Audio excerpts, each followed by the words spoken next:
What's up, everyone? Welcome to the Smoking Tire Podcast, both the last episode of 2019 and the first episode of 2020 this week. These episodes are brought to you by Auto Tempest. Listen, folks, you can make a lot of money in your life and you can be successful, but the one thing you have a finite amount of, no matter how successful and rich you get, is time. And Auto Tempest can save you time. Whether you're thinking about buying a car, selling a car, or just browsing around to see what's available, Auto Tempest brings all the major used car listing sites together into one place, plus a bunch of smaller ones, so you don't have to re-enter all your stupid search criteria over and over and over again. It'll even let you compare with results from all of Craigslist, eBay Motors, and Facebook Marketplace. Yes, that is correct, folks. It saves you time. You don't have to check everywhere yourself individually. Auto Tempest is it's a great resource to have, because anything that combines all the individual options the internet provides you into one easy-to-view area is good. Autotempest.com. All the cars, one search, check it out. We are also brought to you by the Thinkware dash cams. Their latest and best dash cam is called the U1000. It's now available. It has a native 4K front and 2K rear resolution cameras, so it can get inside your car and outside your car. It can save you money because it's got speed camera and red light camera alerts, or it can make you a safer driver because it actually has built-in lane departure and front collision warnings. With the convenient remote live view and parking impact alert cloud features, you can instantly check on your car or be notified of potential hidden runs. The U1000 and Thinkware's full range of dash cams are available online and in-store at thinkware.com, Best Buy, and Amazon in both the US and Canada. But if you want the deal, you got to go to thinkware.com. Thinkware.com, here's the deal. SMOKE20 is the code. SMOKE20. SMOKE20 is the code at thinkware.com, and you can get 20% off any regular price Thinkware dash cam. Code SMOKE20 at thinkware.com.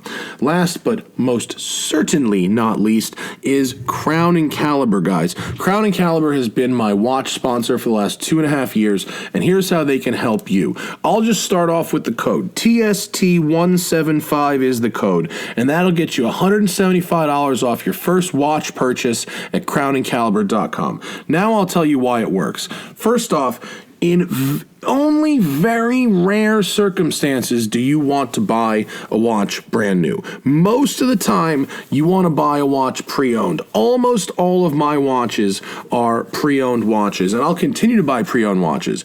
They're taken care of really well, and Crown & Caliber has a staff of in-house technicians and watchmakers to make sure that the pre-owned watch you're getting works flawlessly, even if it's a vintage piece.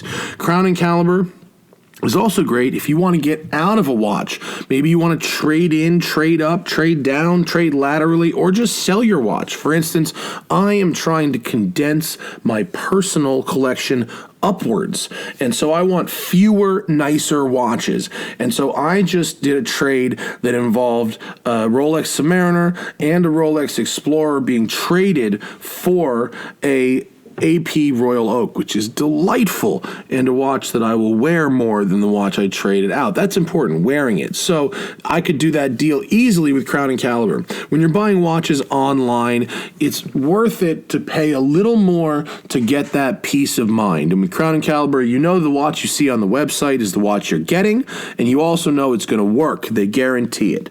So go to crownandcaliber.com, use code TST175, and get yourself $175 off your first watch at crownandcaliber.com. All right, on this episode of the show, we got Tony Quiroga from Car and Driver is in the studio. We talk about the Lightning Lap. We talk about the new to him, E30 convertible 325i he's bought, and I am immediately very jealous. And Tony's always got good stories. It's Tony Quiroga of Car and Driver on the Smoking Tire Podcast. Here it is. It's the Smoking Tire Podcast. What's happening, everybody? It's finally stopped raining, dried out, and the city is a little less of a shit show today.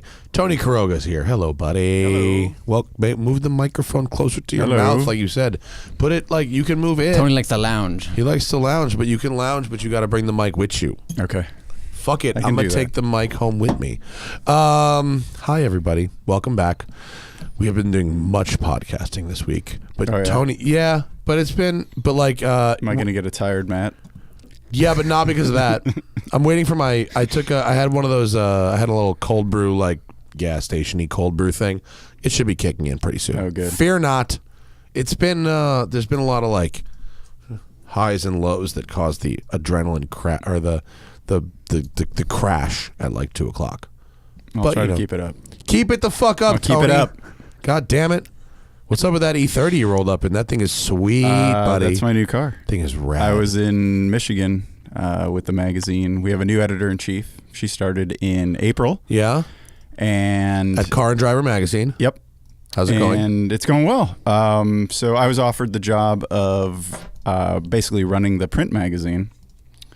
And I didn't want to move back to Michigan because I love living here. As you do. And they said... Michigan's strong second. Okay. Strong. Is there any real reason that Car and Driver has to be based in Ann Arbor still? No, not really. But I mean, it's sort of tradition, and we have a great test facility out there. We test in Chelsea at the Chrysler Proving Ground, which is close to the office. So Yeah. it makes sense for us to be there. So that's easy. There's a good press fleet in Michigan still, too. So, I mean, it's not quite as big as the Los Angeles fleet. I suppose it probably is second place for press fleets. Yeah. Yeah, exactly. Yeah. And then maybe Miami and New York after that. Yeah. So anyway, they said, after I said no, they said, how about a year? And I'm such an LA guy that my neighbor was like, go see my Intuitive. You need to go see my Intuitive. I'm sorry. So What? You're see my Intuitive? Yeah, What her is psychic? Oh. It's a more it's a euphemism for So psychic. were you going to buy a newer car Wait, and then you is that- spent money at the psychic and now you can only afford this? Is that just an LA word for psychic? Because it's just Yeah. not cool to say psychic I anymore? guess, yeah. I think so. Yeah, so she was like, go see my Intuitive. My Intuitive. And I did, because I've lived here long enough that I'm part of this whole LA thing. So I gave it a Don't shot. blame the city. Okay, continue. Bro. How long have you lived here? Since 8.5 years. We've both lived here longer than you. We've Yeah. not gone to see psychics. I haven't Continue. seen Well, it did your Intuitive neighbor ever yet. suggest it when you had a big problem? I don't talk to my my neighbors. mom does, but I still resist. See, I love my neighbors. So, Okay. so I went, and she was like, a year sounds like a long time. How about 6 months? And I was like, that sounds better. Mm-hmm. And so on a psychic's advice, on an intuitive's advice, I did a 6 month stint. So I did 7. It ended up being an extra month. So I did 7 issues of the magazine. And we have a new print director. His name is Eric Tingwall, and I he's know been on Eric, staff. yeah. He's a great driver, great writer, super smart guy. He's a mechanical engineer and a journalism major. Whoa. So he's like built for He is. us. I mean, he's built. I think he's magazine. literally the only person I know who works in this industry that has like either of those things. Yeah. No, he's amazing. People email me all the time and they're like, should I get this journalism degree or like an engineering degree? Like, what should I do? I was like, you shouldn't do either of those things. You should really just start a blog or Right, something. exactly. you Don't know? waste your time. Yeah. And I met him when he was still in college. He won a Edmunds, like, write an essay and you get to go to the Frankfurt show with them. Oh, really? And I met him probably in 2007, and we were on the same bus and we started talking, and I was like, you are actually like Chubba's dream candidate, because Chubba always wants to hire mechanical engineers and then teach them to write. But if you already know how to write and you're a journalism major, you'll fucking kill it. And he has. He's done really well. He did some time at Jalopnik, I think when he was still in college, and then he was at Automobile, and he's been a car and driver for, I don't know, 6-7 years. He's a good follow on Twitter. He's a Follow good him on guy. Twitter. He's a good guy. So I did 7 issues. I just got back at the end of November. So this is the welcome home present? No, I bought this when I was in Michigan. So Michigan doesn't have very good weather. Yeah. It in May, it rained 25 out of the 31 days of May. And I was like, I lived there. I grew up And there. that's the only month that it like might even be nice. Yes, exactly. That's It used to be nice. Your only chance for nice weather is May and June. April showers bring Yeah. May flowers. Yeah. But that didn't happen. It just rained. Oh. And I was asking everyone, like, this is weird, right? Like, I haven't lived here in a while, but I don't remember it being this bad. And they're like, no, this is bad. And so I started looking for something fun to treat myself, because it was just gray for the entire month. And so I found this E30 in Michigan. The guy who owned it was a dentist. Perfect. And he drove it. It was like his first nice gift to himself. Why do we make the assumption that dentists Because they're so meticulous. that they don't beat the shit out of their cars though? What if your dentist is like, well, he's a dentist, and you go, ooh, it's like, and then it's like cut to dentist on the weekend, like putting his fucking gloves on and lighting his fucking cigar and fucking fires it up with his foot on the floor and just bangs it off the rev. No, not a dentist. The dentists are usually pretty mild mannered. You know who you don't want to buy a car from? Who? A trial lawyer. like I'm late. God, I'm stressed. A coked up trial lawyer is about the worst person you can buy a this car from. motherfucker's gonna get it today. So he owned it and he bought it he took European delivery. It still has a European delivery plate Get the on it. fuck out of here. That's awesome. So kept every single piece of paperwork. So every you're the record. second owner of this car? I'm the second owner Oh, of that's this car. great.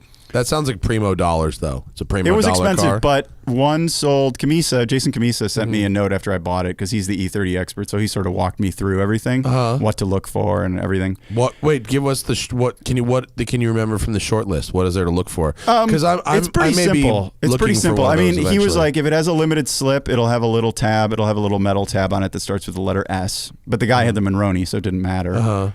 So I knew it had a limited slip. On the convertibles, it's like typical wear things like top, dry leather, and this car had power none top? of that. No, this one's manual. He ordered a manual top. Oh, nice. You just have to literally pick it up? It's like a Miata, That's basically. fantastic. It's like a big Miata one. And the guy owned it, or he bought it because the salesman told him, don't get the power top. Yeah. This is much more reliable, and it's easy to put up and down. And Yeah. it is. And I'm so How many happy. miles are on that? When I bought it, there were like 28 and change. Oh, that's now low. there's 30. That's very low. Yeah, So super low. that's an expensive car. Yes, but so Jason told me I've got a buddy. It's a small bumper car. I've got a big bumper car. Like 4 months after this, the cabriolets went to small bumper, which is kind of a bummer because the big bumpers. What year is that? 91. Oh, they went to small bumper for 92. Was there a 92? No, this is in early 91. This was built in July in 90.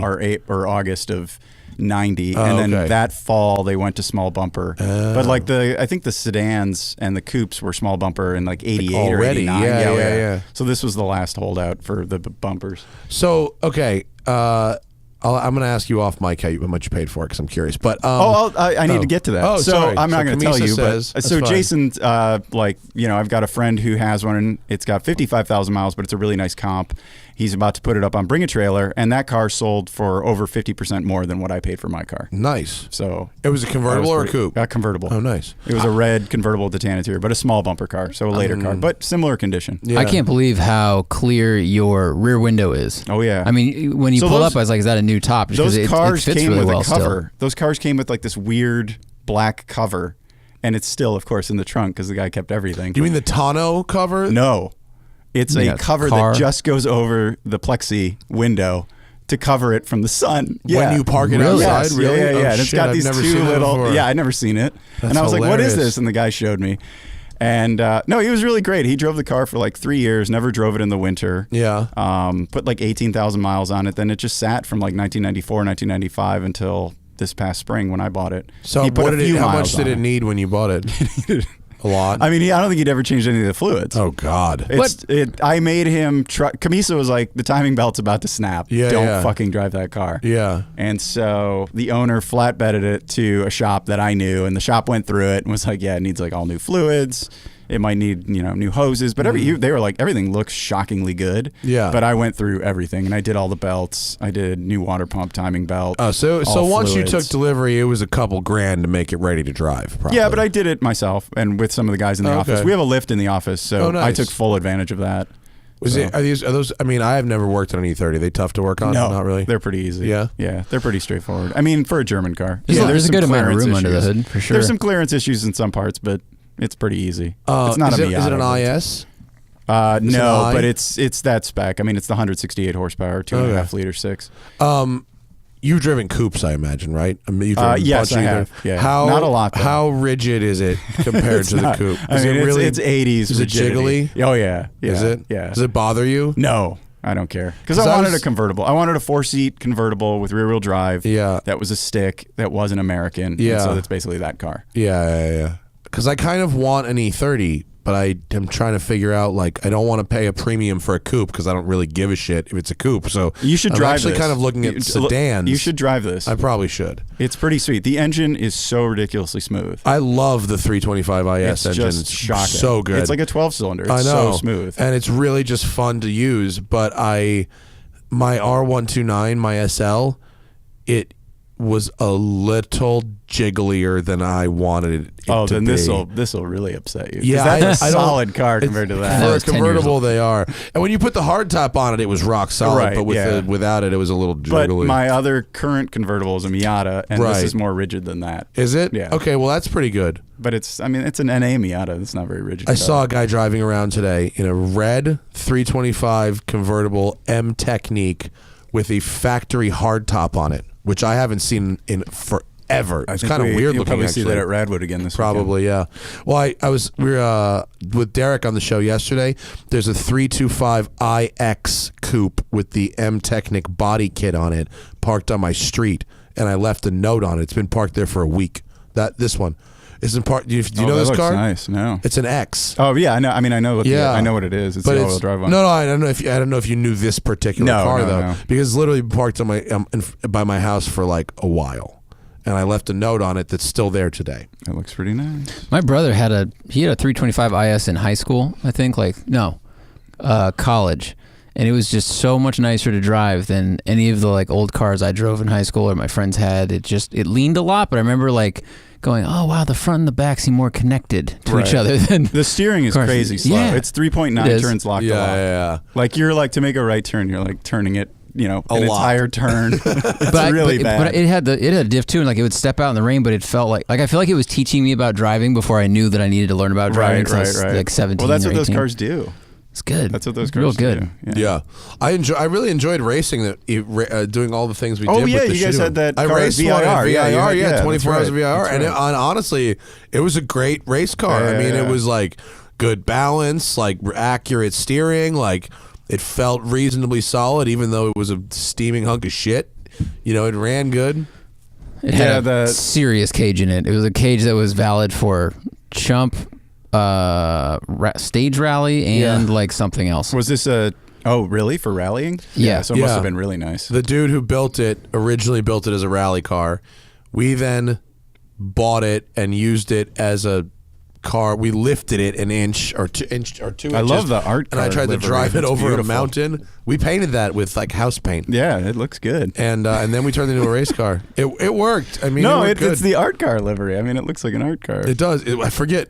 Was it was it Frank Stella? That sounds Whose right. art car is that? Can you see if that's the Frank Stella one? Because we did a pretty fucking good job, if I can say so myself.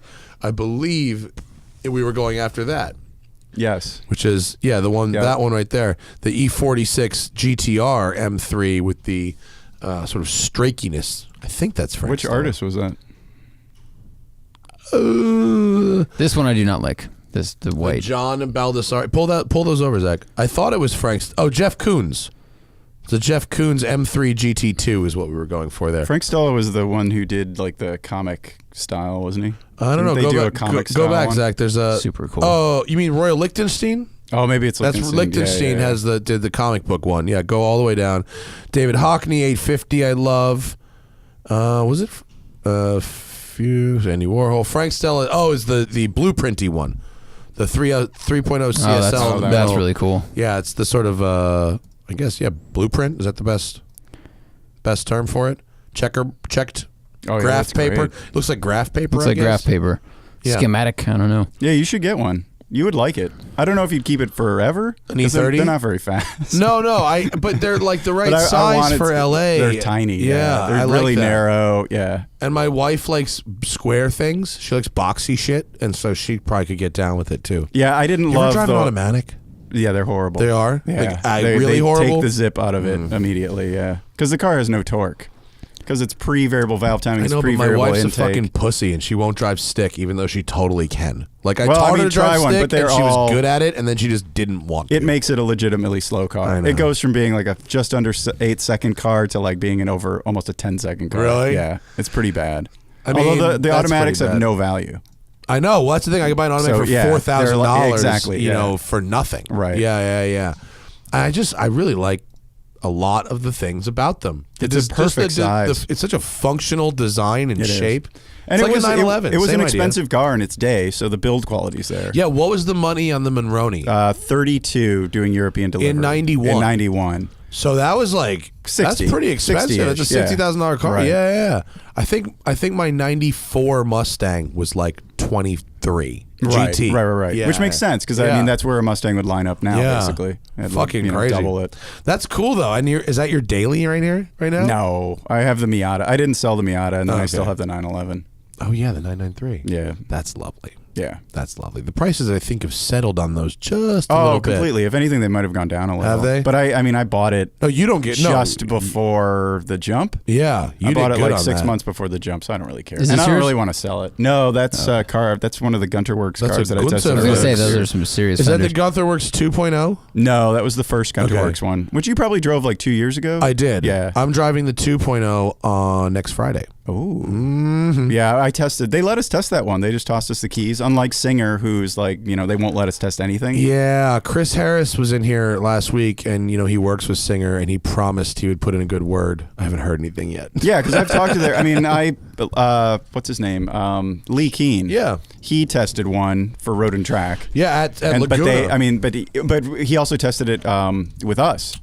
Well, for Road and Track, yeah, for some of the testing I was doing for Road and Track. Because he was like Laguna Seca, right? Yeah, yeah, exactly. So, but we got numbers on it, or at least Road and Track got numbers on it. Yeah, it was as fast as a 458 around Laguna Seca. Really? That is what I remember from that. Yeah, but yeah, it was a quick car.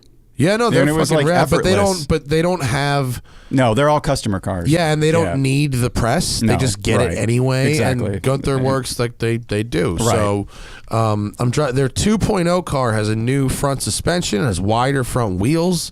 Wider than the has even wider front wheels. Because I think the one I drove had like 295s. Yeah, in it's front. something like that. It's crazy. It has even wider front wheels now, and it has a bare carbon body. Oh, that's awesome. It has the one I'm driving. Have I you think been is to called their the shop? Greenwich Commission. Have you been to their shop? No, it's have cool. you? Yeah, I mean they do all the work there. It's all being done there. Because I mean they're a spinoff of Vorsteiner. Yes. Yeah. Of the wheel company. Yeah, and they do like carbon bodies and stuff like that. So that's where their carbon sort of stuff comes from. This car was at Luft last year, and it drew attention. Crazy and deserved looking. it. Yeah, it's really cool. The fenders though. and the quality is really great. Yeah, like the weave lines up in a nice way, and It was really fun to drive too. It was not shit. No, it was not shit at all. Very and the cool good. thing was, I mean, they tossed me the keys, and they were like, "Yeah, you can have it for like the weekend." And so I tested it, and wow, so I had it like an entire weekend. Oh, that's baller. Yeah, I'm not doing that. You know what I'm driving next week though in Palm Springs? The Saline S1. Allegedly a real car. I'm driving the race car, the S1 Cup. Okay. I think that's what it's called, S1 Cup or S1 GT4. Is this still Steve Saline's company? I think so. Yeah. I believe it is because they offered a meet and greet or something with Steve, and I can't say I really care much about that. Although I am interested in learning about the car. Well, they're trying to do all these like sidebar experiences. It's like other companies do. This is not just Saline, but they're like, let's set up and I'm like, keys to car. That's right. Yes. That's all. No bullshit. No bullshit. I hate that. Yeah. I don't want the tap I don't want to dance. go ahead eat dinner with you. No. Yeah. Just let me drive the fucking car. I want to eat dinner with my wife. Right. Then I'll show up at the track and I'll drive the car. Right. And it's literally taken me like 3.5-4 months to arrange a drive of this car. And it's not the road car I'm driving. It's the race. Isn't that thing based version. on what's that German company that would? I think it's like Artera or Artega GT. Yes, Is that it? Yeah, with the VR6. Now that I think that car is based on that loosely. Really? Or in some way, it's based on that. I think. Now that's interesting. I don't remember where I heard that, but I mean, because I don't know anything about that. I car. wouldn't be shocked. But this is what this is the thing that I'm driving, which is the race car. That looks and pretty apparently badass. it's supposedly pretty cool. That looks badass. It's mid-engine. It's like 400 horsepower. What is the John Player Special looks nice. That's befitting. I think that works. I mean, it's a Lotus Evora-esque. Right. That Artega. Now that you say Artega GT. I think it's somewhat based Zach, on can you that, get a but I picture can't of the remember that. Artega Artega GT? Yeah, this is real fast. 450 horsepower, 2.2 liter turbo. I think it's a Ford. Whose engine I is think it's a that? Ford engine. Carbon fiber body or doesn't composite, have a 6-speed 2.2 sequential with paddles. That'd be thin. It might be. Racing stuff. What do you want me to might look up? be like a race engine built by Mountoon or something. It's like a Ortega. Oh shit! It's the same fucking car, isn't it? I don't know. Oh god damn it! That's the same looking. That car is awful similar, bro. Can we get a back and forth? Oh shit! That looks a lot like the same car. I'm sure they'll deny it up and down. Oh no! So wait, so that's the Saleen This version. is great.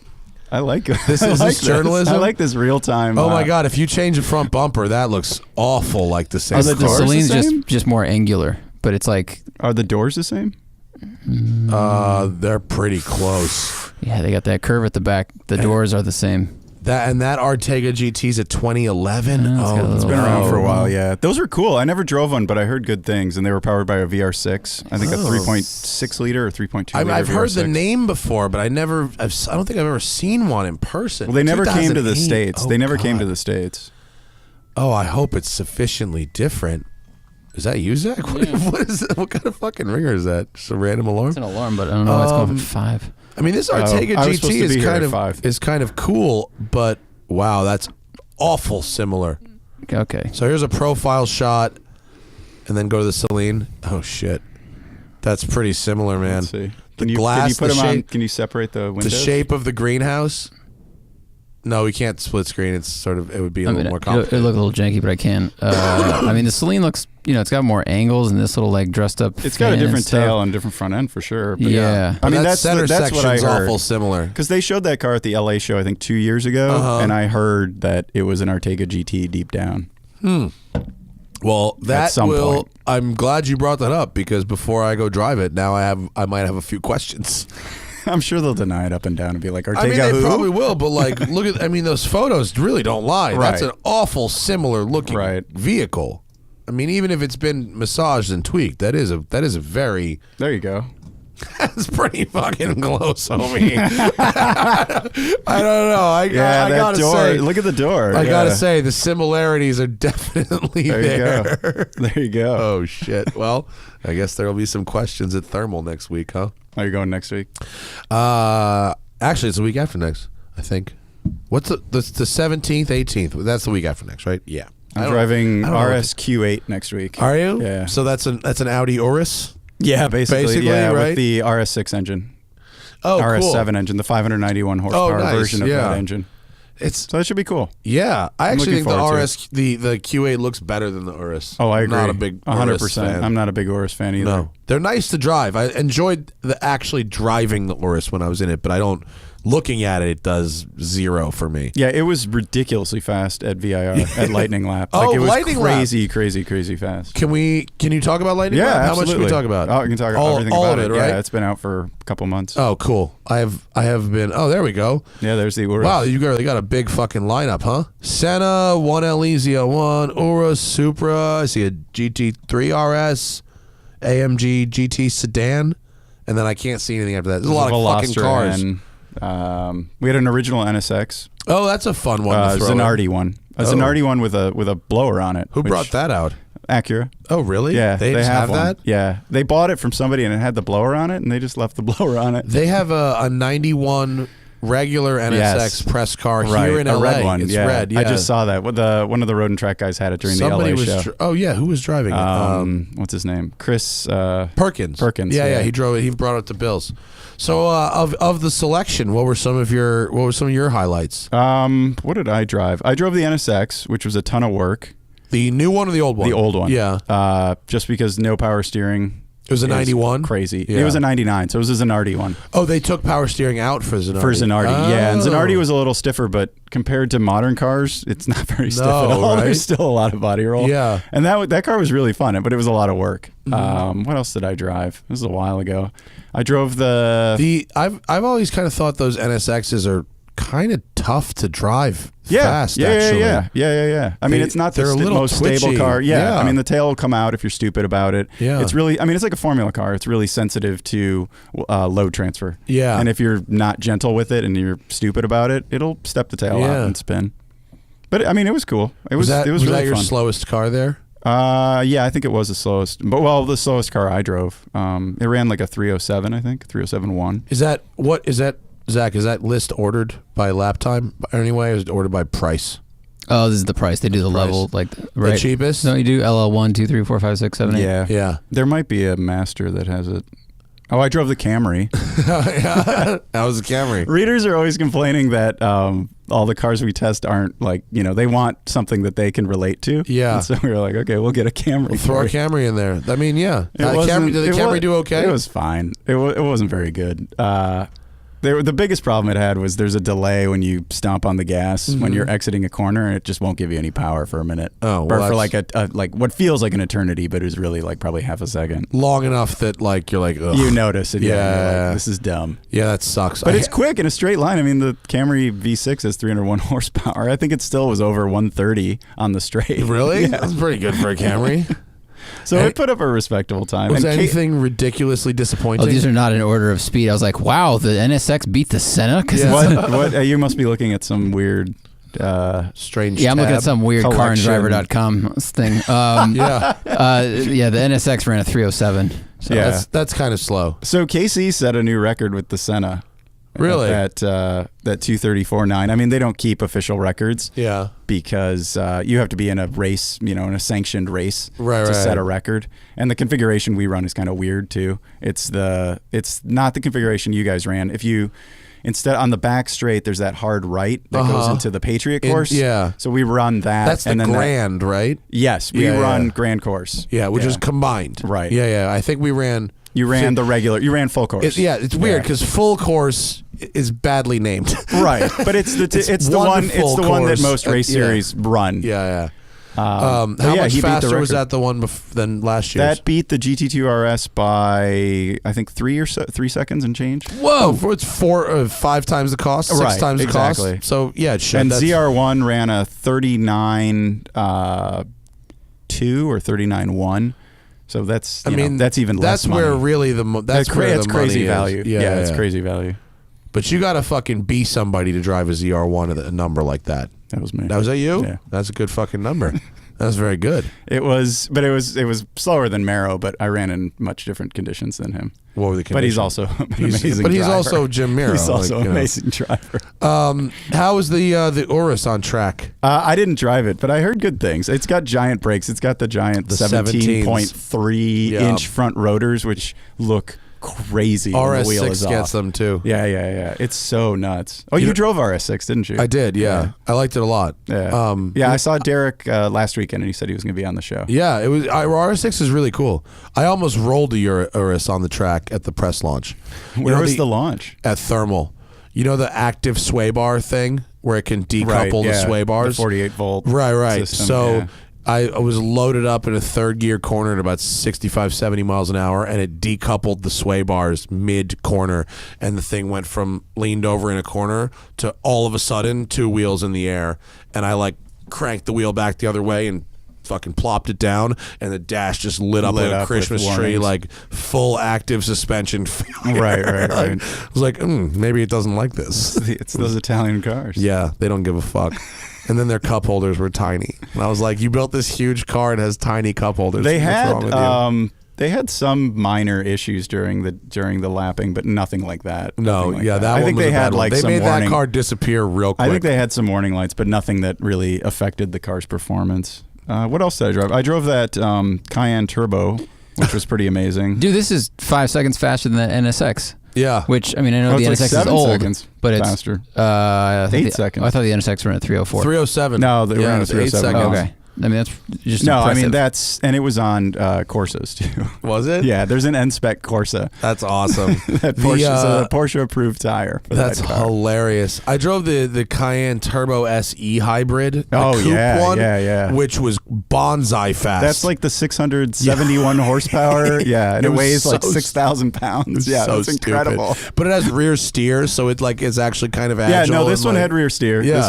This one had carbon ceramics that had the Corsas and rear understeer, Shockingly and agile. the air suspension. But you know what? I'm not about the automatic gearbox in those. When you take the PDK out of the Porsche, out of the equation, it doesn't really feel Porsche anymore. Yeah, I mean, it was the brakes on that thing were so impressive though, because I kept braking where I thought I should be braking. I'm like, oh man, I gotta have more balls and go deeper. It was like 5,400 pounds or something. Yeah, I think. yeah. It's crazy. That's an odd choice, but okay. What else did I drive? I drove the ZL1 1LE automatic, and that went a little quicker. I think around a half second or 0.8 of a second quicker than the manual ZL1 1LE, which I also drove. That's an amazing I'd rather car. have the manual, but that's so much car. It is. It's like, fantastic. And you can if you like live in like hot racetrack area, like if you're in California and you want to hammer the shit out of something in a hot day, that's a good choice. And you could own everybody. Yeah. I mean, it's just so good. And it just keeps going and going and going and going. You can just beat on it endlessly. Yeah. Even the supercharged one, you can beat on it like no problem. Are people buying those? I don't see a lot of them around. No. Maybe a good buy. Yeah, with the previous generation, whatchamacallit? The Z28s? Yeah. Those are coming down. Those are coming down to like the high 30s for nice ones. Yeah, you can probably find a brand new one on a lot somewhere with no air conditioning. Like right, yeah. No one fucking wants it. Yeah. But that's a good option for track days, that ZL1 1LE, because you can you don't have to do anything. No. Just get an alignment and just go to the track. Right. And that's it. You're good to go. No, it's such a good car. Oh, and speaking such a of good value alignments, for money. after our performance car of the year with the C8. Oh yeah, you did that with Road and Track. Yeah, so cool. Which was super fun. Yeah. And Bozy noted that the C8 had a lot of adjustable camber opportunities, and I guess Motor Trend went out with Randy driving and took 3 seconds off a lap time by fucking with the camber. Right. Like, holy shit. Well, that car, the ZL1 1LE and the C7 Corvettes all had a track setup for alignment, and it was way more aggressive. You wouldn't want to drive it on the street.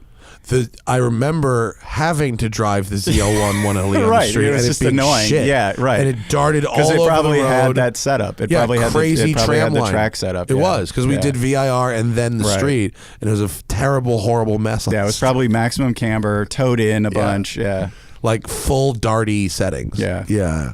That's such a great test, though. Any other highlights? What else did I drive? 600 LT. This is a while ago. We did this back in May. So my memory is shit. GT3 RS. Yeah, Casey drove that. Yeah. I drove that. Where's the master list? I drove the Stelvio Quadrifoglio. Which is one of the funniest cars I've ever driven. What about it? I mean, imagine driving a Nissan GTR standing up is basically what it's like. I like drove the a little four-wheel drive system tries to send power front and back, and you can feel it just rocking, and the car just rocks, and it's pretty unthreatening because it's just understeers. Yeah. So it's hilarious. It's got great brakes. It's got great power.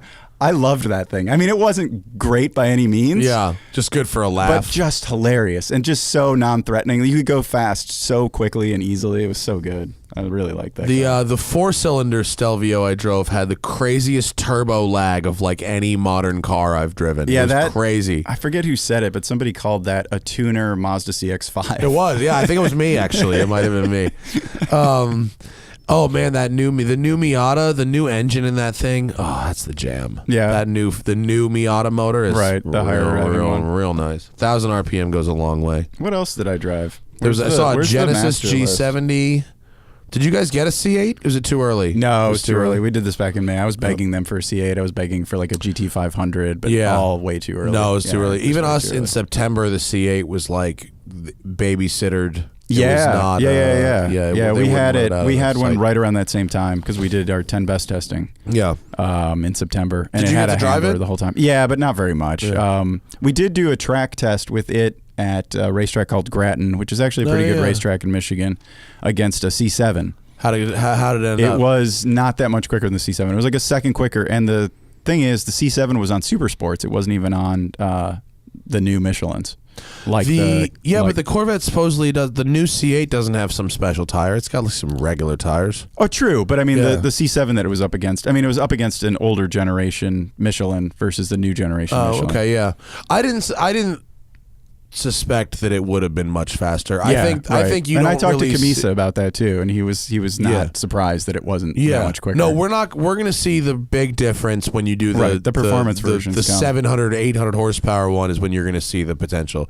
That platform was very under stress with the current engine. Completely. Yeah. And I liked it. I love driving it on the road. It was nice. Yeah, and it was kind of quiet. It wasn't as obnoxious and brash as its predecessor. No, it was actually a little too mellow for me. Yeah, no, I'm old, so I'm over 40, so you probably haven't turned 40 yet. I'm getting on. I just turned 38. I'm getting Something there. happens as soon as you turn 40. You don't want noise anymore. Well, I mean, I have had a couple days where I've been stuck in traffic in the last month in an old car, and when I get home or wherever, my brain is just melted. You just feel like shit. Melted. Yeah. I'm just so tired.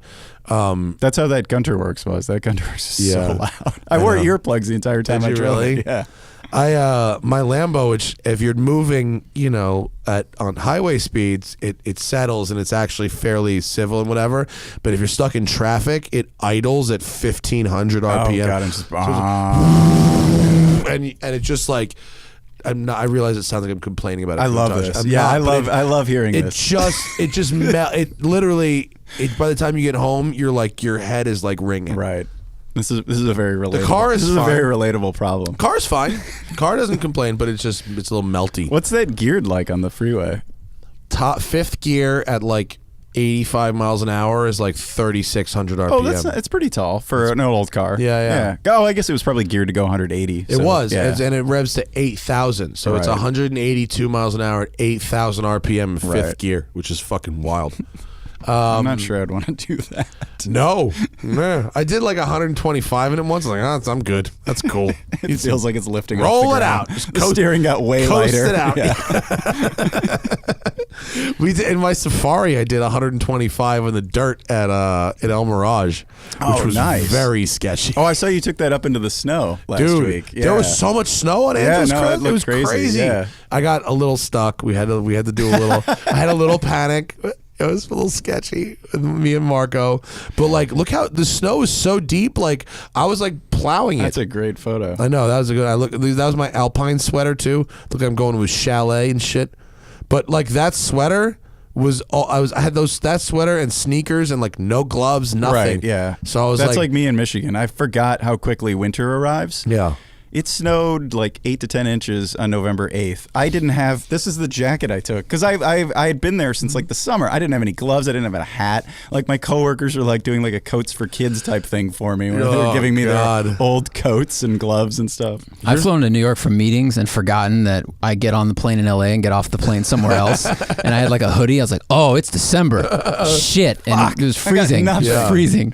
Yeah, when the jetway hits you, and the jetway in the summer hits you with this horrible humidity, and then in the winter it's just pain. And here it's always the same. Even it's that, so lovely. Even the dirty ass LAX air, when those doors open at baggage claim, it's like no, it smelled so sweet when I got back here. I was so happy. It's so good. I was so happy. It's so good. Yeah, what else did I drive? Well, this is the list. What is it? Genesis G70 Dynamic, which is one of my favorite cars of last year. That thing rules. Way better than the 3 Series. The Supra, did you enjoy Supra? I didn't drive it that much. I drove it on the street a bunch in Michigan, but Michigan doesn't have did you do roads. this 94 Supra versus new Supra? Yeah, Was that you? Scott Oldham did that, yeah. That's a good story. Yeah, the photography looked great. Yeah. Jessica Walker shot that. She's a great photographer. I wonder. I need to go read that. I feel guilty. I haven't read it, but the the photos are great. I read that yesterday, maybe the day before. What was the conclusion? Give us the lowdown. It's an old car. It's usually surprisingly quiet too, because cars used to be pretty quiet. Yeah, and so Scott writes about how quiet the 2JZ is, and in the 90s, the idea that you would take exhaust and pump more of it into the cabin after spending all that money insulating the cabin. Doing NVH, yeah. Those NVH guys are fucking really interesting. I met one of them at the Hyundai thing last week, and he's like, basically just drive around and listen for rattles and then try and like pinpoint where they're coming from, and that's his whole job. I was like, oh my God, that's crazy. Doesn't sound like fun. I hope he gets paid. It's one of those jobs that sounds like it could be fun for 5 minutes, and then it's terrible. Yeah, you want to go, he takes you to work for a day, and then you never do it again. Okay, check this one off the fucking list. Have you had one of those? No, I've never driven one of those. I drove one of these. No, I meant more like a job that sounded like a good idea for 5 minutes, and that you hated when you got there. No. I've done this. I've been a car driver for 16 years in March. Fucking wow. Yeah, I mean, you find something that you like, and you stick with it. Find a way to not get fucking fired. Right, like going to Michigan for 7 months. Yeah, like, I'm going to have to suck this one up if I want to keep doing this. Yes, exactly. That's funny. I know how good I have it. Yeah. I don't take it for granted. Did you bring your cars to Michigan with you? No, no. Just they just stay straight here. press cars. Yeah. And they have, there are like 25 writers in the office. So I think we have like 16 long-termers. Oh, yeah. Plus, another 10 short-term cars that are there for 2 weeks. So nice. It was nice. That was great. I like to cycle through everything, but we had like a McLaren 720S, and Michigan doesn't have any fun roads. And so I drove it. What do you do with it? Yeah, exactly. I was like, this is the most spectacular car possibly I've ever driven, and it's completely wasted here. Yeah, like I pulled out onto the freeway and got up to 120, and you're like, ooh, cool. Yeah. It's good on bumpy roads, though, and Michigan has a lot of those. The car's fantastic. Yeah. And then, but, the off-ramp, which is the only exciting part, had a car in front of it, so I was like, great. The one corner that I could enjoy here. Have you been up to, like, Traverse City? There are a few twisty roads up there. Like by but where they don't Haggerty last is. very long. They keep trying to invite me to come up there and drive their roads. It's beautiful up there. That's a really beautiful part of Michigan. Yeah. It's really nice. nice. That's like hours away. Oh, yeah, that's like a 4-hour drive, 4.5-hour drive from the airport. So, but at least you get track time, though. Did you get track time at Groton or something for the I didn't go to 720? Groton. I forget why. I was working on the magazine, and I couldn't get out that day because it was right during close. Yeah. So I couldn't get out that day, sadly. But, I mean, I did Lightning Lap, which is 3 days of VIR, which is pretty special. Not so bad. Yeah, it's not so bad. I'm not complaining. I don't complain about a lack of track time. Did you guys break anything very heavily at Lightning Lap, or not really? Well, it rained on one part of the track, and the guy who drove the Supra had a little off. Went into the tire wall. Oh, really? Yeah. Like crunchy? It wasn't total. Was it done for the test? No, we probably could have still driven it, but I don't remember how bad. It was all cosmetic damage, but it went into a tire wall at a low rate of speed, but still going into a tire wall was pretty damaging. At P. Cody, we only had one off. Oh, yeah? And it didn't. There was no Was impact. it in one of the minivans? No, dude, with fucking Ross Bentley was mobbing those minivans with P. Vody. And, did you read that test? We learned the old shitty Caravan that had a short wheelbase Dodge Caravan that had a lot of miles on it was the fastest one. That was the hot setup. Yeah. But Ross discovered that he thought the Pacifica Hybrid would have been faster, but you couldn't fully defeat stability control on it at all. Right. And it just kept killing the power. Right. And it just wouldn't let you do anything. Whereas what are they thinking, making that undefeatable? The Caravan, you can turn it on without your foot on the brake still, and it's one button for traction full off. Yeah. Like the cars we rent that are the old ones. I think pretty new. Right. And it's just like they turn still the make key, them, but it just it's turns the old on. design. But aren't there modern rules where you have to have your foot on the brake before you can start the car after the whole Prius situation? I think it's only for push button starts. I think it's for push button start. Yeah, it's a key car. Yeah, it's like a fob twist. Yeah. Wow. I think that's the way the workaround is the key. I love it. Isn't that crazy? Yeah. That's fucking silly as hell. Car just seems so bare bones. Scroll down more. No, the off was the McLaren LT. Actually, it became a bit of a dirt scooper. Oh, I drove the 911 T. I love that car. That's a sweet car. That's a fun little car. That is such a sweet car. BBI's got a package that brings that up to 600 horsepower for like 10K. What? It's the same motor as the Carrera S and stuff. So you just do like turbos, intercoolers, and some tuning and exhaust, and it's 600 horsepower. And the one we had was what, 95,000 MSRP? Yeah. So you can do that plus 10. I think it was like 102 out the door or something. Yeah. All right. Imagine a 600 horsepower Carrera T. It'd be dirty with a fucking diff and rear steer for $110,000. That's amazing. It'd be so fast. That's amazing. You'd probably run like 170, 180 and a half too. Be fucking fun. Oh, I believe that. That'd be super fun. With 600, if it's 600 legit horsepower, for sure you would. Yeah. Narrow body, that's not no a heavy wing. car. Yeah. It's like a 3,200 pound car. That'd be a hustle. I think over That'd be time cool. those will age very well. Oh, yeah. And all 911s age well. Yeah, even right, the 996 is starting to age okay. I don't know about that. I said okay. Magnus Profile's good. Magnus bought a 996 for $5,000.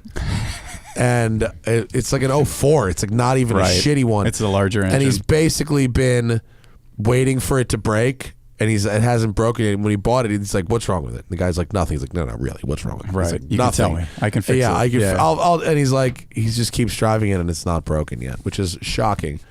Good for him. For $5,000, that's What's he about. going to do with it when it breaks? Is he going to fix it, or is he going to push it off a cliff? Throw it in the garbage, probably. I don't know. I don't know, man. That just might be the kind of car that never breaks. It might be like the Keith Richards of 996s. Right.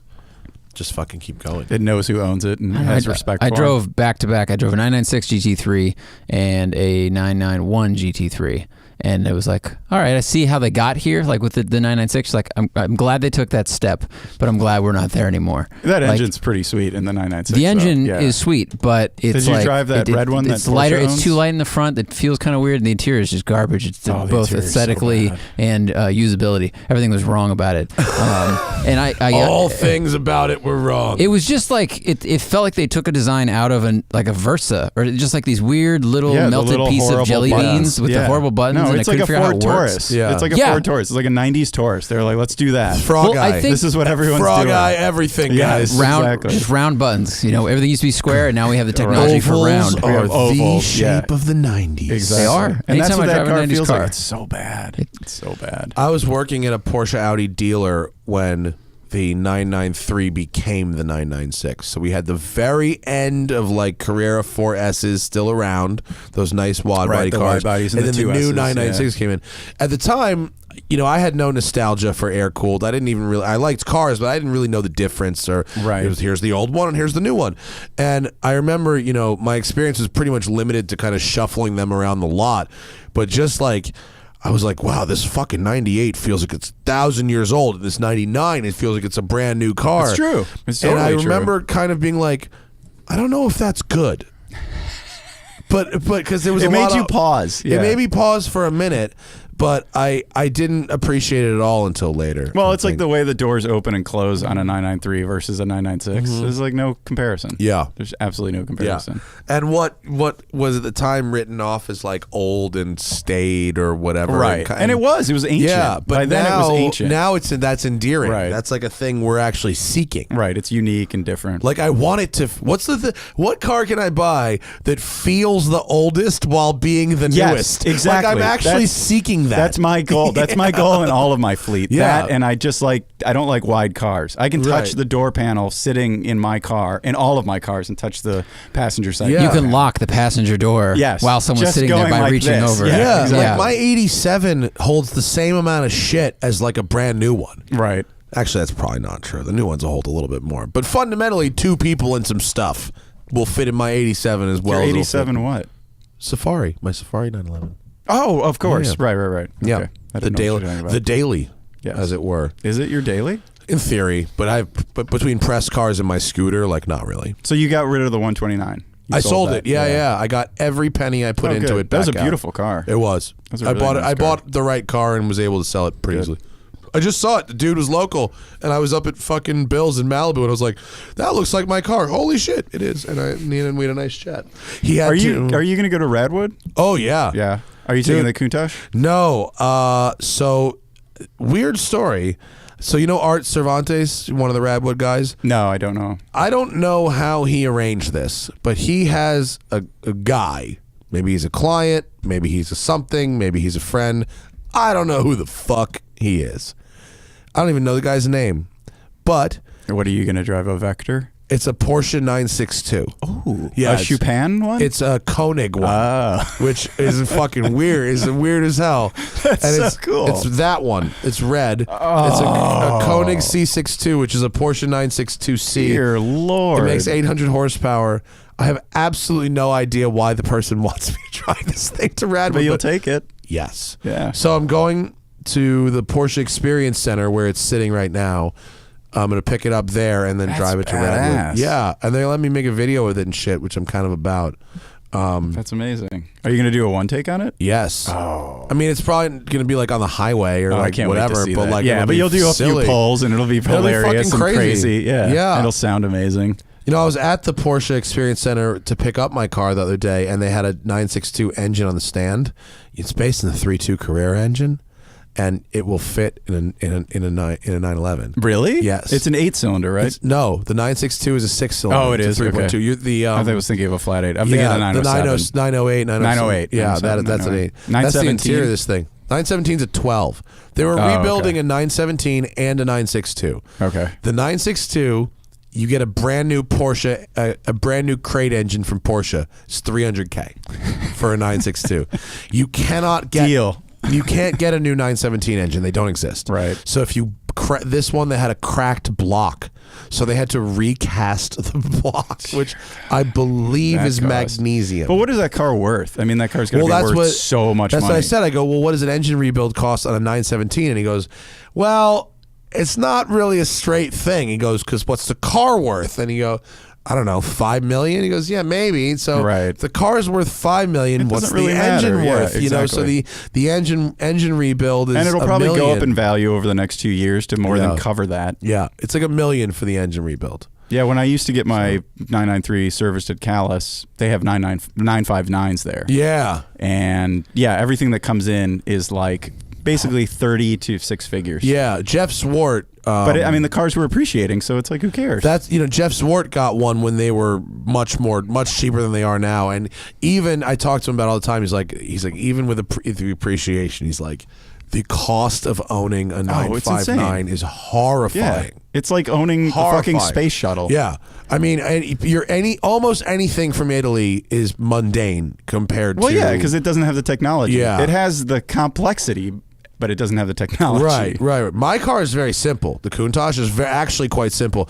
I think Chris Harris was here last week, and he said he's had to do 2 belt services on his 512 TR, which the 512 which is TR probably is an still engine using out. belts. Yeah. Because the belts are against the fucking bulkhead. Right. So it's all engine out. Yeah. Back of the car out. Can we just say how insane it is that the car you're driving? So this is the 962 that they raced in this one bunch of things. So Patrick drove this at Rennsport, and we also filmed a video for it at Chuckwalla, and Alwyn Springer had to come out in a team to like take it out of the truck and get it going. Right. Yeah. And then the one you're driving is the one they were like, no, we make a street version. Yeah. Like, totally. You just turn the key. Yeah, drive it. It's got air conditioning and everything. Yeah. Let me show you how that works. Ridiculous. Right?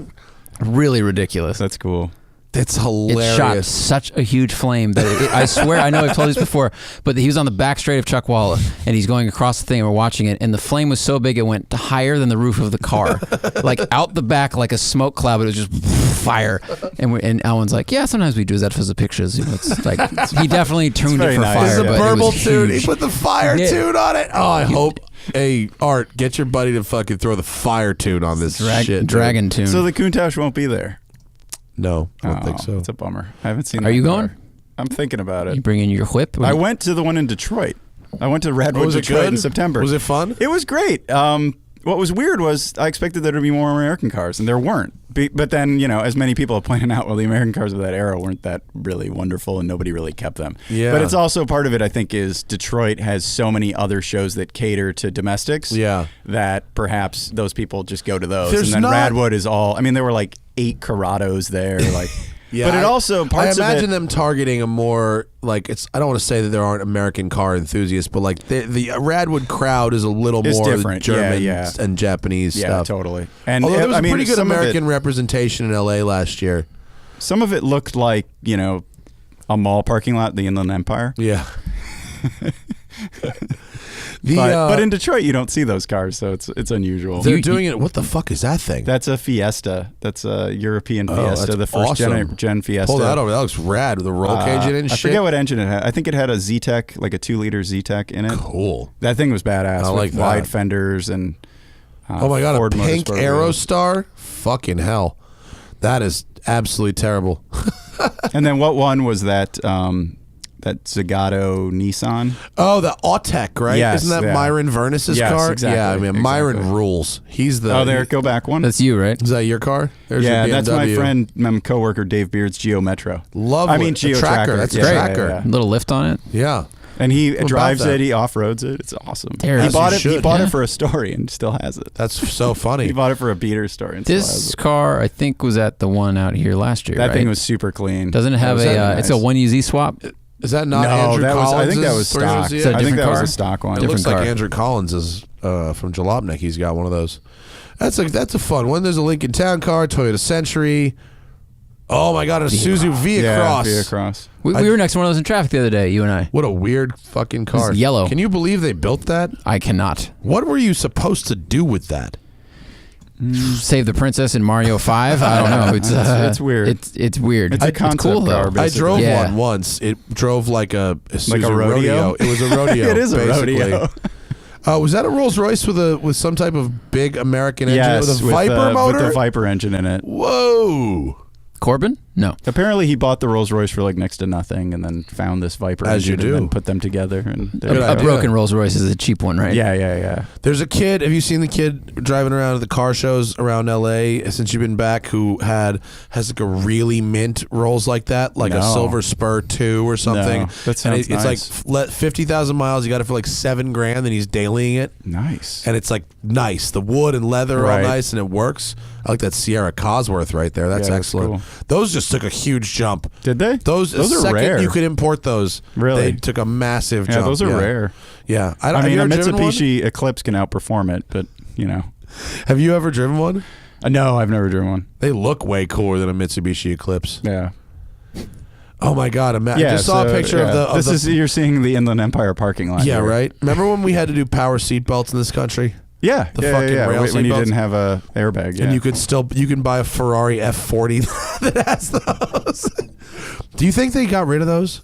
Do you think if people who owned F40s would did a retro convert kit? to Probably, I would Euro hope so. seat Right, I would belts? hope so. I would hope they did that by now. Yo, you know what? Speaking of 80s shit, you know what we just learned last night? You know, I've got this Mitsubishi Delica Yes, van. yeah, the little van. The best, Yeah. right? I just learned on the tailgate of the van, it says Delica like in the light bar across, but I just learned it's backlit and actually lights up the word Delica, and I learned it because DEL the light bulbs are out, so it says ICA right now. But I had the lights, I was like, oh shit! I was so excited because it actually lights up Delica in the back. So Vinny Russo is on the case. We got new light bulbs coming. My buddy who had the Geo Tracker, we parked, and then some kid came up and was like, Geo, like what is this? Like, what's no. a Geo Tracker? Great and I was question. like, How old did you feel? This is actually, I was like, this is a Suzuki, and like, you know, I explained to him like there was this brand called Geo that they sold in Chevy stores, and then I was like, how old are you? And he was like, I was born in 2001. Yeah, I was right. like, oh god. Yeah, I just hired old. multiple people to work for me That were born this century? This century. Yeah. Yeah. I was thinking about that the other day. I will have lived in this century longer than I lived in the 20th century in like 2022 or 2023. Yeah, that's fucking crazy. Yeah, it's like- You know what's weird? People are starting to ask me about like best shit of the decade. Are people starting to ask you about your favorite cars and whatnot of the decade? Or No. like, maybe that's just fucking my interaction with social media. But like everything I think of actually happened like last decade. People are like, what's the most important right, car yeah. of the So decade? you're I was like, I don't know, suffering from- probably like the Prius. And they're like, Prius came out in It was like 97. 04, yeah. Yes, stop right there, Zach. I need that in my life right This is now. a Geo Tracker Yeah, concept that's car. old man time. Is that the concept? It's one of. I mean, it's got a chopped roof. Look at those wheels. It's got the right wheels, doesn't it? Those wheels are excellent. Those wheels look a lot like the wheels that ended up on my Mustang. There's some got really interesting shit on this page. the mouth on it looks like Bow Wow's car from Tokyo Drift. It's got like a squint. It's got fender flares it doesn't need, and the door seems to be a different color than the fender next to it. It looks like the Japanese team at Suzuki and the American team at Geo Right. got into a fist fight and couldn't agree on whether their car was going to be super And the car Japanese they were gonna take to or SEMA. super America. And they ended up with the worst of all concepts. That one, Look at that one's great. Oh, I like that. I That like the one- wheels on that. I like one. the body kit, the wheels. That one's very friendly. It's like a Barbie Suzuki Yeah. Geo Tracker. Although that little vent thing on the side of the hoods, right in front of the door, always made it look like the hood was never quite on right. These Is that are just all a stereo system? speakers. Well, okay. This is a Geo Tracker with musical notes painted on the side, and then it has a giant stereo in the back with 6 speakers pointing backwards, but then it has subwoofers pointing down into it, and then posts that have what 1, 2, Like loud 3, hailer speakers. like loud hailer website are speakers, you and then more of them on the roof. I don't know, man. Hemmings. But more importantly, the wheels that were on it appeared in the GMC Yukon Denali 20 years later. Actually, wow. What the hell is that? This is what happens when you turn a kid into a car. And this Here's is a like tracker camping concept. It's wearing got a like a backpack. tent thing. I imagine this is like the thing that covers the window in your E30.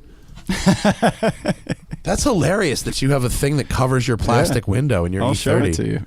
It's impressive. That's awesome. I really would like to try that car, man. You should drive it. Remember when GM was coming out with concepts like that, Zach, in the early 90s, where they were just like, you know what, we don't need center sections in our doors. Well, Yeah. that's like the And then- Senna. and McLaren adopted it It's later. the Senna. and so did Polaris with They their stole it. razors. The color combination of this, how many, look, this is like, it's green, and it's also pink and purple, but also Well, it's orange. all Dayglow colors. It's like- That's what was in. Highlighters You could had probably gotten really win popular. Radwood with that. The future was so bright, I got to wear shades. When I rolled into the Radwood in Michigan, I couldn't find the venue. So I was wandering around, and then this Bronco 2, beautiful Bronco 2, pulled up next to us and was like, hey, you guys trying to make it to Radwood? I think it's over here. So we all drove in together, so I parked next to him. But that guy won the best domestic car at With a Radwood. Bronco Yeah, 2? with the Bronco 2. He had this See, super you can clean, win beautiful anything. Bronco 2. Fucking Vinny went over to look at a Beretta Indy, a Chevy Beretta What color Indy. was it, yellow? It was teal, and had 100,000 miles on it. And the guy was asking $2,000 for it, and Vinny was like, "I'm getting this for $1,200."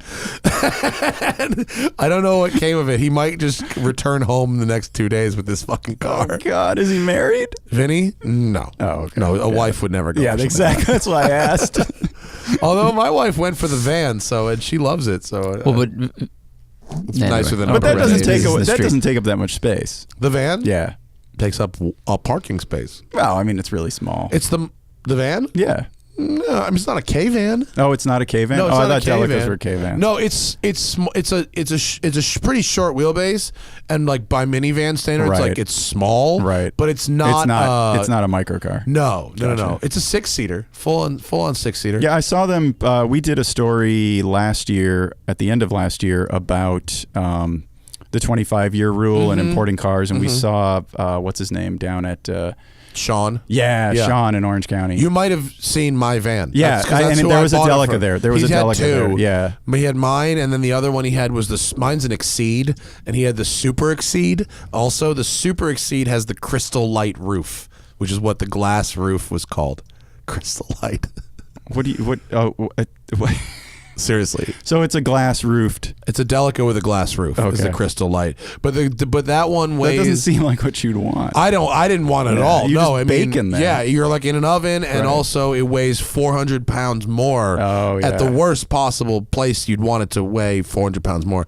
Do you have a picture of a Crystal Light roof, though, Zach? If you can find one, look up Delica Super Exceed. Yeah, you were suffering from old man time. It only gets worse. Like you think like, oh, that was 5 years ago, or that was 2 years ago, and it was like 10 years. Yeah, right. When the time gets shorter together. ago. Yeah. So where's the Crystal Light roof? That one, the white one on the second row has it. Yeah, all those have it. You can kind of see it from the side. They wrap the glass around the side. Oh yeah, I see it. That's a I see Super it. Exceed. But I don't know. I don't think I want that shit. Apparently, the regular Exceed with the non-glass roof is more desirable, and yay. What have you done with it? 1552 wheels, and then we see on this photo the front brush guard and the steps are all white and Oh, is that heinous. your car? No. But mine were white like that. Mine is that Mitsubishi gray color, that great Mitsubishi gray Right color there, like that. that two-tone. Yeah, and so we got these 1552 wheels in powder coated them gray, and then we blasted all the brush guards and shit to match those, which was great. And then we did a Clarion stereo with like Bluetooth and CarPlay and nice speakers and all that shit. And then I got new curtains. Tomorrow we're having the new curtains put put there's in. curtains all the way around the side. Yeah, that's it. It's only got 43,000 kilometers. Did you get new carpet too? Oh no, we're not. We're just having it steam clean though at the end of this week. But lastly, I had a local shop do the timing belt service, which is a water pump and a timing belt. So I probably put like 1,500 into it since I got it. But like That's it not should much just at all. run I mean, it should. Yeah. I don't see why it wouldn't run just fucking forever. And parts are probably plentiful for it. All the consumables and all the stuff like that is shared with a Montero, basically. So the shocks and the brakes and the blah, blah, blah, blah, all that shit. But like, I needed a speedometer cable, and it took like 2 weeks to get that. Oh, but so it's still like available. There it is. There's my van. So you can see I got the Oh, yeah, that's cool. 1552 I like those wheels, wheels. and you can see flip through the different pictures, Zach. So the brush guards are way better matching the color of the wheels now. 1552 hooked it up, Falcon tire hooked it up, and see on the back where it says Delica across the middle. That shit is That all lights light up. Yes. But now it says ICA. It just says ICA right now. And then I think if you click one more picture, Zach, right there it says Delica Star Wagon, the special gear for 4x4 runners, which means fucking nothing. I don't even know what that means. That's They just. didn't have anyone check their English. Well, no, that's just using English as design. That's all that is. Yeah. It's fucking so mint. I love that thing. I love that little van. It's great fun. Hannah's loving driving it too. Dude, it's great. We cruise around Hollywood in it, and like the captain's chairs behind the front seats to rotate around, so everyone can just like talk to each other in the back. And it play cards. Yeah, and it There's a lot feels of small legroom. enough to maneuver around traffic and whatnot. The turning It's radius good. is amazing. Right. It's basically a cab forward. Yeah. Or what is it? Cab over. Cab over. Yeah, it's awesome. Hey, folks, if you want to ask us some questions, get in the super chat because we're going to do that for a few minutes before we end the show. And I take that van of mine to see Joe Rogan tonight at the Comedy Store. Oh, excellent. So you're going into Hollywood. We are going to go to Hollywood tonight, which is not something I like doing. But yeah, it wasn't fun driving out here. No, it sucks balls, but I'm sorry. No, you could have helicoptered here, Tony, and then rode choppered you back guys back with Matt. What do we got, Zach? Anything? How do we convince Toon Squad says, how do we convince manufacturers to add wheel travel, increase sidewall, and soften suspension in performance cars, or are the marketers in control? How do we make our cars ride better and increase suspension travel? Tony, do you have any suggestions for... It's expensive.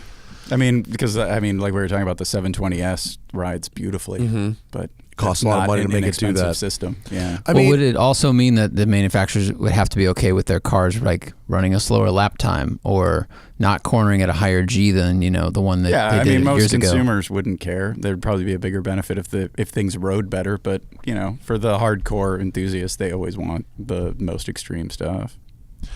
Yeah, I mean, I think the problem is the average enthusiast customer does not want to give up their toys. And I mean, they don't want to give up the technology in the cars that adds all this weight and bulk, and that they then have to go make the suspensions really stiff to compensate for that to get your performance. So I think until the customer decides that they're going to start only ordering base model cars with cloth seats to get the weights down, like, I think manufacturers, dealers, the people in charge of getting cars in your hands are really just going to keep getting heavier, and it's just going to keep getting worse. Yeah, it's like the previous generation 911, you could get it on. The base car you can get on 19s, but I'm sure a ridiculous percentage, probably 80% or more, ordered it on 20s. Right. Because it looks a little better. Yeah.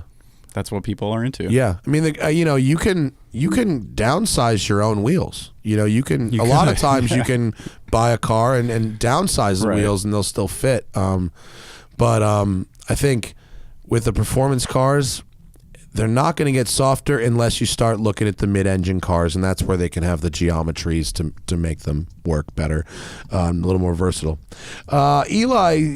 Eli says, what cars, can you unhighlight that, Zach? It's making it harder. What cars do you really enjoy but are embarrassed to like or be seen in? Asking for my, I can't read that, Zach. He's asking for his skinny 30-year-old lefty, let's call him a friend who drives a C6 Z06. That's actually what the person said. Let's say What's wrong with the friend. Z6 Z06? I don't know. What cars? I commented, put something in the comments about this. I'm pretty left-leaning, but like to do burnouts in Murica cars, and he was like, what he was trying to say is his friend, votes one way, but is driving a car more associated with a different side of the political spectrum in his eyes. Oh man! So are there any really things thinks that this car is saying a lot about he does? him. Which it's just a car. Like it doesn't people really don't care. I think people don't care that much. Yeah, but I mean, like Jason Camisa's fucking bitch basket cabrio, right? Like, which handles amazingly I saw well. that one take. That was a good one It take. fucking burns corners, dude, Yeah.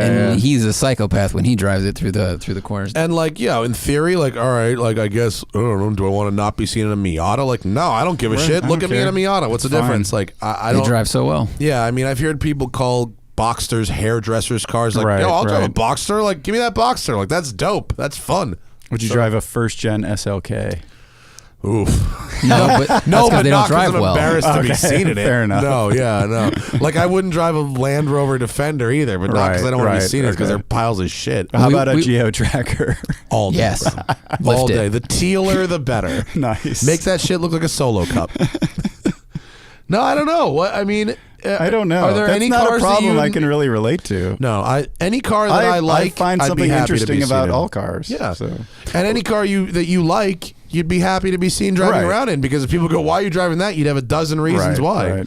Like 6.2 Raptor is, working against a lot of like my climate ideas. Right. So that's Oh, one where you're that's- like, if I'm not taking this somewhere where there's dirt, if I'm not doing with it what it should if be you're done, commuting in it, yeah. then I feel like a little bit of a shithead. But Fair.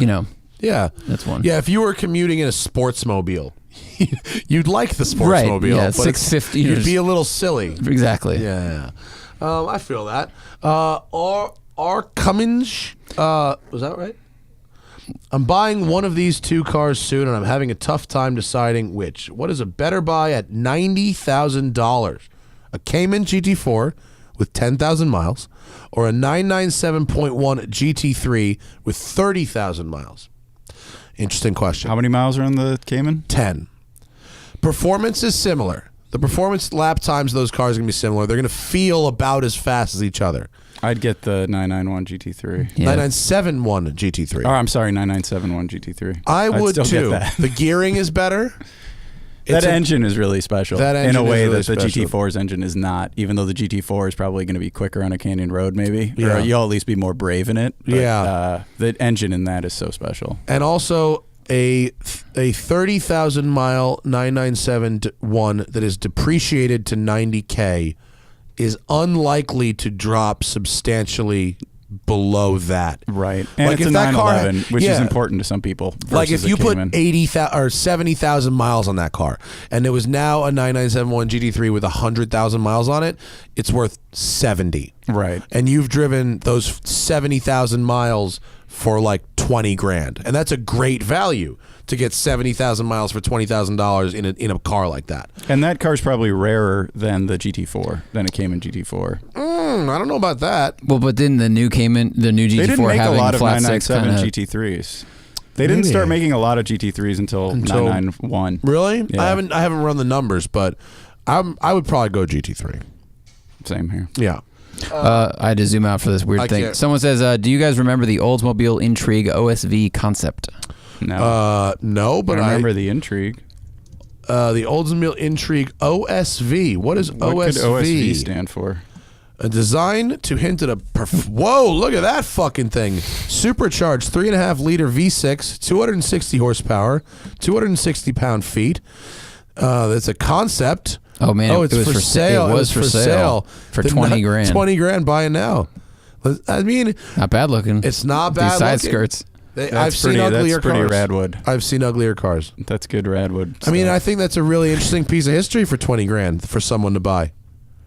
They did. Remember when Carroll Shelby built the Series 1 and put that Oldsmobile Aurora engine in yeah, it? he put the 4-liter V8. It's in the it. next Cobra. Never driving Aurora? I never drove an Yeah, Aurora. my first Lemons car was an Aurora with the V8, which was selected because they could run without coolant, and I figured the car would probably Get the lose fuck its outta coolant here. during its race. Yeah. Was that a thing? Yeah, the North Star and what they called the Short Star, which was the 4-liter Aurora engine, could run without coolant, and it alternated cylinders, so it would run as a V4. Was that actually a selling point that it could run without coolant? Oh yeah, absolutely. Like sawing a Boston Whaler in half. It's like just in case. So if you drain got a all the hole, coolant, you yeah. could still run it. Yeah. For how long? I think for a long time. Really? Yeah. And it only made some ridiculously paltry amount of horsepower, like 60 horsepower or something. But it would get you still, there. Yeah, it would get you there. And it That's cooled hilarious. itself by alternating firing and, Really? Yeah. I'd never heard about any of that. So that was my first Lemons car. That's a spectacular car. The Aurora was such an interesting car. I mean, It was really nicely made, too. Well, Oldsmobile really went hard at the paint in this. Doesn't say Oldsmobile anywhere on that car. Nope. And at the time, I remember I went to a pretty ritzy school, private school, and a couple kids' dads got these when they were brand new, and it was kind of like, ooh, they got the Aurora. Right. It was sort of like the thing. It was like it did its job too, right? It kept Oldsmobile going for a minute. It was not a failure. I mean, there was a second gen one that was really depressing and bad. But the first gen one was really they sold cool. a bunch of. Yeah, I think they did pretty well for like a year or two. I mean, considering it was the interior is just terrible. Press photos have changed quite a bit. This is very funny. Boy, is that dramatic. Yeah, very dramatic. Guys, we're going to have to mask some of these gaps here. Guys, we're filming the Godfather hit scene in this interior. gen one. That was like fucking Larry But it Chen had shot. it had these beautiful because the plastic covers fell off of the bumpers, and it had these beautiful extruded aluminum bumper supports. Like the whole car was just really expensive looking. It's not aged well, unfortunately. Ours ran on like 7 cylinders for the whole race. That was the first Lemons, very first Lemons race. First Lemons race. We Like finished Altamont 16th. or whatever, right? We pushed the road and track team had a Corolla, and we pushed them across the finish line because their differential seized. Look at this shifter on this thing. It's like this clunky ass accordion. It's huge. Terrible knockoff of the Lexus LS. For a while, the There's like a Wikipedia entry on the Aurora had that I had raced, like Car and Driver had raced an Aurora in Lemons. I don't know if it's still there. But look, it's a driver-focused interior. It's canted towards. It's like a cockpit. It was amazing. The air conditioning worked in the one I C8 drove. Corvette in that. The power steering went, which would made it very difficult to turn. But man, it that probably was a had the cool, most solid car. overboosted power steering ever. Fucking transverse V8. Yeah, it was transverse, right? Yeah. 4-liter, all aluminum V8. Oh my god, that shifter is so depressing. It's so big. It's so corny. And so good. It's like a Saab shifter. I love it. It's like a handhold if you go rock climbing and they have like an easy wall. It's just your hand will not miss this shifter. This is all fingers can be used. Oh man, we should do some more Lemons racing. We should buy another seat in a Lemons car. Look at the sculpting on that dash. Oh boy. Round. Wow, It's like the new Corvette. 90s cab forward designs. Aurora versus Chrysler 300M. I think the Chrysler wins that one. 300M was kind of sweet. Remember when they put the body kit on it? It's kind of hot. I'm going to go Aurora. You're going to go Aurora over Chrysler 300M? Over that crappy 3.5 liter V6. Over the 3.5 V6? 253 horsepower. Look at the body kit one in the middle, the special edition. Yes. That's pretty nice. Right? I like that. No? Looks like they took a body kit from another car and then like this I know. works. They never painted the body kit. The body kit was gray on it. Listening to this podcast think we're insane. It's the day. It's like 2 days before Radwood. Go fuck yourself. You know what's talking about shit piles from the 90s? Listen to a different show. We can go listen to the Joe Rogan I did, and we did like 20 minutes on why the internet's bad for people. You want to listen to some other shit? Go ahead. We talked about fucking hunting and stuff. You can. This is where we talk about shit piles. That's amazing. I hate pictures so much. It always lures me in. But look at that. And the hood scoop really makes that hood scoop. It's got the fender holes. It's got your body kit. They painted it though, and they put 2012 on that. That's not correct. Anything else from the people before we call this a show? It's not correct. Let's say. Is there any hope of manufacturers swinging back to naturally aspirated motors as electrification becomes more affordable and packageable? Oh, meaning like getting away from turbo, right. Like instead of having an NA motor with a hybrid system as opposed to the complexity of a turbo engine. I mean that's certainly a way to go. It is. Yeah. I mean, I don't think you're going to have like. Let's see, what car with. I mean, if they do, it would be paired with some type of hybrid system, so it's not like it would all of a sudden become some sort of driver's car again. Probably not, and I don't see them making a performance hybrid with an NA engine. Yeah. I don't. I think it would the be answer to Prius, this question is Ioniq. no. It would be that kind of thing, and maybe Mazda would do something. But Mazda's really committed to the NA NA thing. Yeah, and if they did it, they would probably just do it like a rear a rear axle motor to make all-wheel drive. Yeah, It wouldn't be yeah. like some ridiculous performance They thing. do it like lame, like the Honda Insight, where it's like the really crappy hybrid system. I like what the like the current stupid, Insight, yeah, not right. the original one, Right. the current one, The IMA one. Yeah, I like this 48 volt mild hybrid thing. Have you driven a bunch of cars that have that? I've driven the Benzes with it.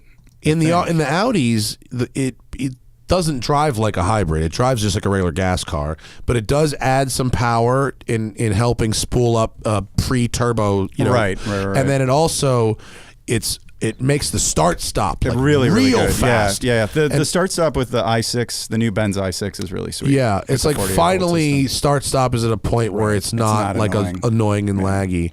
I feel kind of a dick. When I first drove, the first ever start stop car I drove was a prototype Bosch BMW 1 Series diesel hatch in like 07. It was a manual. And like you'd come to a stop and you'd put it in neutral, shut off, then you'd put it in gear first. And I went, this is fucking genius. Do this with everything. But then they started putting it on loud cars.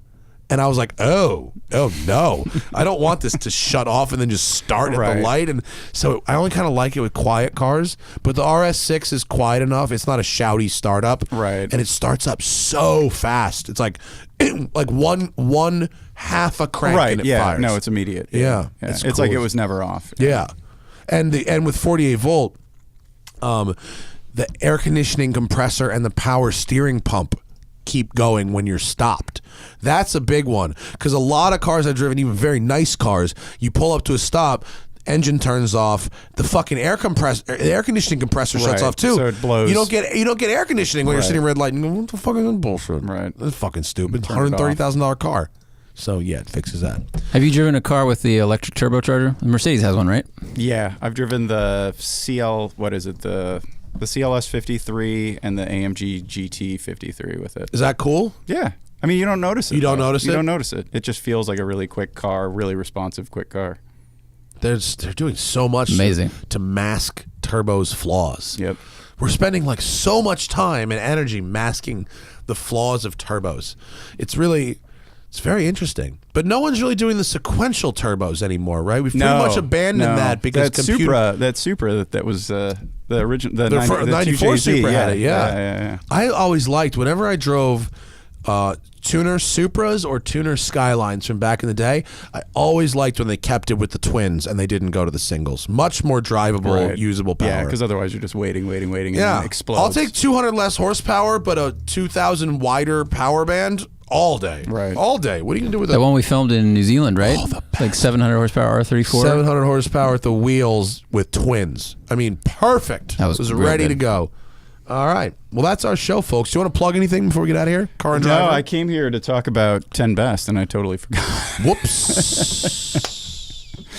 Oops. So And we We'll have to thought come we back. brought up Lightning Lap, and you're like, that was in May. Oh. What else is going on? yeah, I came to talk about What's 10 your best. 10 That's best fine. stuff? So yeah, call up 10 best. We can go through it quick. Yeah. But this year, for the first time, usually we just pick 10 best cars, and then we had a separate truck award. But this year we combined cars and trucks, because more than half the market's now trucks and SUVs and crossovers. So we combined them, and so we ended up picking 5 cars and 5 trucks and SUVs. Okay. So it's those are. So here we go. Let's see. The Honda Accord. Duh. For what, the 30th year in a row? Yeah. Now it missed like 97, 98. Oh, it did? But other than that, it's been on there first since. got bulbous? It was got out with kicked an off? injury, though. That's why. 718 Boxster Cayman. Do we include all the variants? Does that include all the variants combined, or is It that doesn't the base car? include the GT4 and the Spider. Okay. So that is everything up to GTS. Our price cap is $90,000. Got it. Corvette, C8 Corvette, Yep. Jeep Gladiator, Macan S/Macan Turbo. We've never driven the base 2-liter Macan, so we couldn't. I compare to drove that one. Was it good? Not horrible. Yeah, that's a great no. engine. I don't know why they don't put it in the press fleet, but they never put them in the press fleet. So Yeah. no one on staff has driven one. My so friend we got can't give one, it the has a award. Macan S, and got one as a service loaner. And we took it to Cobb, and we put a tune on it, and it was nice. It was pretty good. Yeah, because it's the Audi engine. I mean, it's terrific. Yeah, it's we gave it back with the tune on it. And I never said anything to anybody. Someone got a nice little bonus out of that. Yeah. Free Extra HPs. 50 horsepower. Free HPs. No big deal. But it actually, you know, for just doing bullshit around the city. Yeah, I would fine. imagine it's a great engine. That engine works well in everything, and the Macan isn't so ridiculously heavy that it's going to ruin it. It was totally fine. Because I've driven that engine in a Q7, and that was totally fine too. It wasn't quick, but it was If fine. you don't care about, like, if you're the kind of driver that like doesn't go full throttle. No, if you don't go fine. watt, it's fine. It's got plenty of low end power. Mazda CX-5 now with a turbo engine, despite what we just said. Yeah. Ram 1500, Toyota Supra, Kia Telluride, and the Volkswagen Golf and Jetta. Yeah, we combine them. Same powertrain. GTI / same GLI, powertrain, same platform. Yeah. Different. I don't know. Have you driven the Telluride? Yeah, I did actually. I love that. It's car. nice. It's such a nice car. It's pretty nice. I don't know about Supra. No, you don't like the Supra? You know, it made a pretty good first impression the first time I drove it, and then when I drove it at P. Cody, it did not. It fell apart. It fell apart. And it's a good road car. It's fun on the road, and it's really quick. And the value's there versus like Z4 and a lot of other sports cars. And it's fine. It's quick. It's fine. It's really small not, inside. Is what bugs me. It's tiny inside. Yeah. And I think overall I agree with most of your choices. Gladiator was a little controversial with some staffers. Why? Why specifically Gladiator? Because we had a discussion about, like, often we pick a lot of what are third cars for people. Mm-hmm. Like Miata was on the list for a long time. The Boxster's on the list, and that's basically a third car for a lot of people. And Gladiator is a spectacular third car. It's a pickup. It's a convertible. It does a lot of things, and you can drive it every day. It's probably the first 10 best car that I can remember that we've chosen that wasn't like dynamically very good. Yeah. But it has so many other attributes that we really like about it. That's a good point. That we picked it. I haven't had a Gladiator yet. I don't know if I want to get one. I kind of just want to get a new regular Wrangler because I don't think it'll fit in my garage. Actually. It's long. It's long. It's really long. Fuck. Yeah. I understand that they needed to have 4 seats and that they wanted to have a bed of a certain length, but the resulting vehicle is very long. Very long. Yeah. Probably means it's the most stable Wrangler-ish thing on the highway. Is the wheelbase though. longer? Yeah. It's like a foot longer. Okay. Or like 14 Cool. inches longer. It's crazy long. Yeah. Isn't your garage double? Don't you park 2 cars? Yeah, but I need to park 2 cars there. I see. Can't. I mean, Okay, I gotcha. could. Right. We have the Hennessy 6x6 is at the fucking shop right now. If I want to kick a car out of my garage, I can bring that shit to my house. Thing is fucking stupid fun. No, I get the rest of your list. C8 makes sense. I think the Ram is the best truck right now. I agree with you there. The Kia Ram Telluride is special. fantastic. I agree with you there. Zach really liked the Accord very much. Very good car. You drove Accord Sport. Yeah. It's good. I think the It felt Macan way is smaller than it the was. best crossover that you can buy. Yeah, I mean, I'm with you on all of that. And then inexpensive crossovers, CX-5. That's sort of our pick. I haven't driven CX-5 otherwise Turbo. boring. Is it awesome? Yeah, it's terrific. Yeah, it's really quick. That engine doesn't make a lot of high-end power. It's all low-end power. Yeah. So the party's done by like $4,500, $5,000. But for That's the what the customers, buyer- for the yeah. people that buy Yeah, that, they're not going to no. redline it. Yeah, but I yeah, notice it. yeah, And you'll yeah. notice it too. Yeah. No, but I mean, when I got the CX-5 when it came out, I was like, this thing is so sweet, but it's kind of slow. Yeah. No, So- the NA engines are slow. Yeah, I just drove. When is this airing? Oh, I guess this is airing now. So Next week. I can't Live, talk but about also next week. I can't talk about my drive impressions. I just drove CX-30 and Sonata N-Line. I mean, but I can't talk. you can. No one will really care. No, it's fine. It's like, come back and talk about it again. 329 people will hear the story. Yes, and they'll tell all their friends. Yeah. So 600 people will know. That's unkind. Thanks for coming by. 10 Yeah, Best thanks for having is me. on newsstands right now. Is that the deal? Soon, yeah. Soon? Yeah, we made the announcement at LA show. So the story's online, but it'll be hitting subscribers like now. Buy print magazines, people. Keep please. our friends working. Keep It's me not working. expensive to keep subscribe. Tony working. Yeah, It's so not. inexpensive It's to really subscribe. cheap. yeah, And we really put our hearts and a lot of love into it. So yeah. It's a better reading experience for me. It is. Yeah. And it's great for the toilet. And Yeah, then it's also, just great. and Take a car dump. magazines are not run by like all fucking old guys anymore. No. Like our contemporaries run this Well, shit now. I'm getting kind of old. You're getting old, but you have a good taste in cars, so you're cool. I want to check. I'm going to go outside and check out your E30. It Okay. looks awesome. Well, thanks for having I me. definitely have an E30 on my near-term list. This And, will definitely put it on your short-term list. yeah, for sure. Thanks, Tony. Yep. That's Tony Quiroga from Car and Driver. We are not recording the remainder of this week or next week. I'm going to South Carolina to shoot some quail with my dad. Cool. White people. I'm sorry. I try. It is. Yeah. I mean, there's no way around it. We are doing some white people It's pronounced shit. white when you... White people Yeah. down in South Carolina. I'm going to have a little family time. But I'll see you guys. We'll be back, actually, for the week before Christmas. And we'll have some new guests. And I can't actually remember who's on the calendar, but fuck it. It don't matter to Jesus. That's all show for tonight. The Smoking Tire Podcast is powered by Shout Engine. Get your own damn podcast at shoutengine.com. It's easy. All you need is a microphone, a connection to the internet, and ideally something to say. Oh, we got my doctor, right? I booked him. The week I get back, my spine doctor who did my spine surgery is going to be coming on. Dr. Robert Watkins. He's probably the best spine surgeon in Los Angeles. He has hundreds of professional athlete clients, and he's going to be talking about spinal health with driving. Cool. And I think that's actually going to listen be. to We that. never do like topical shows, but that's going to be a topical show. That's going to be the 19th. All right, guys. Good night. Have a good show. Have a good show. What the fuck am I talking about? I must be brain fired. Bye.